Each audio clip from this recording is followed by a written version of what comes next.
Itt van a fiatal Robert Kiyosaki. Az igazi apjának volt egy diplomája, a barátja apja be sem fejezte a gimnáziumot. A barátja apját is az apjának tekintette, mert olyan sokat tanult tőle. Mindketten sikeresek voltak a szakmájukban, egész életükön át keményen dolgoztak és tekintélyes összeget kerestek. Az egyikük mégis állandóan anyagi gondokkal küszködött, a másik Hawaii leggazdagabb emberei közé küzdötte fel magát. Az egyik több 10 millió dollárt hagyott a családjára, amikor meghalt, a másik után kifizetetlen számlák maradtak. A szegény apja gyakran ilyeneket mondott, mint hogy nem engedhetem meg magamnak, és hitte, hogy egy cég vagy az állam gondoskodik róluk és az igényeikről. Például megdolgoztam ezekért a juttatásokért az államnak, megérdemlem őket. A gazdag apja ezzel szemben inkább azt kérdezte, hogyan engedhetem meg magamnak, és a teljes anyagi önellátásban hitt. Ellenezte a jogosultság elvét, és azt állította, hogy az efféle gondolkozás szüli a gyenge és szegénységben élő embereket. Nagy hangsúlyt fektetett a pénzügyi szakértelemre. Az egyik ok, amiért a gazdagok még gazdagabbak lesznek, a szegények tovább szegényednek, a középosztály pedig adósságokkal küzd, hogy a pénzről az ember nem az iskolában tanul, hanem otthon. Ezért aztán szüleik példáját követik, minden nap felkelnek és elmennek dolgozni a pénzért. Nekem is ezt tanították otthon, de szerencsére most már van pár gazdag apám, akiknek hatására az életem megváltozott. Például Napoleon Hill, Tim Ferriss, Robert Kiyosaki, és még sorolhatnám. Szóval, ha nem a top 1%-ba születtél, tanuljunk Robert Kiyosakitól, aki a gazdag apjától tanult. A gazdagok nem a pénzért dolgoznak, nem cserélik el az idejüket pénzért. A legtöbb embernek a félelem és a mohóság irányítja a pénzügyi életét. A pénztelenségtől való félelem, a számlák és a hónap vége indít minket kemény munkára.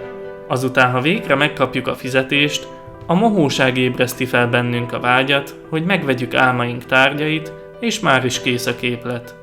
Ha több pénzt keres valaki, akkor is ugyanezt a kört járja be, hiszen akkor többet költ. Ezt nevezem én mókuskeréknek.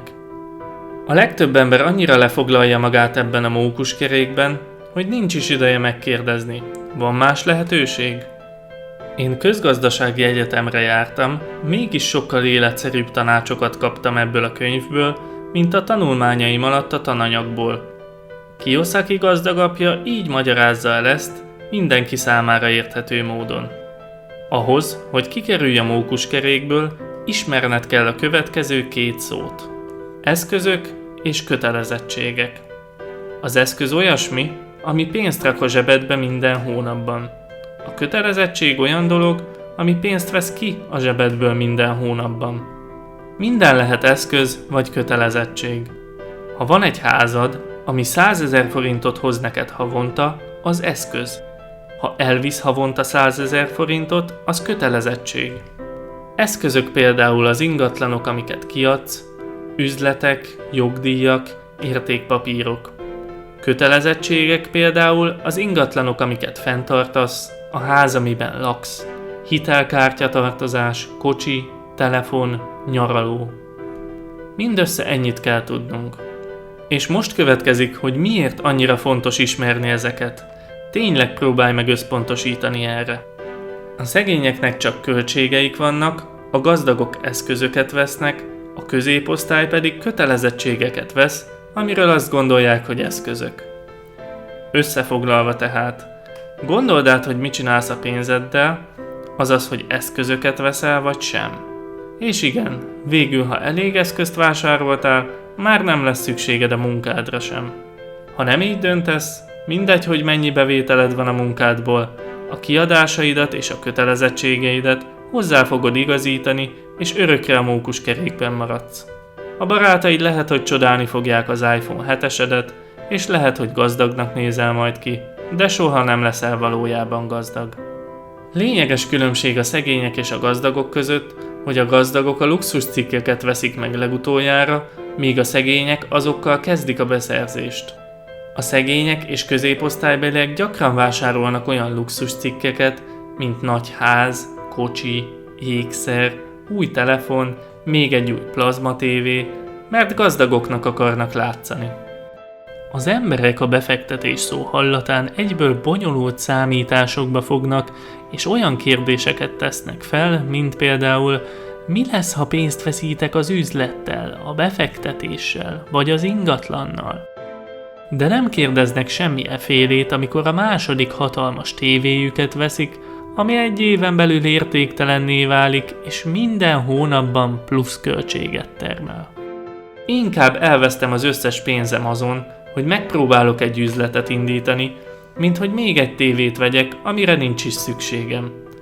Még ha el is vesztem az összes pénzemet, a tapasztalat, amit abból nyerek, hogy saját üzletet indítottam, végtelenül értékesebb lesz, mint nézni a Szulejmánt.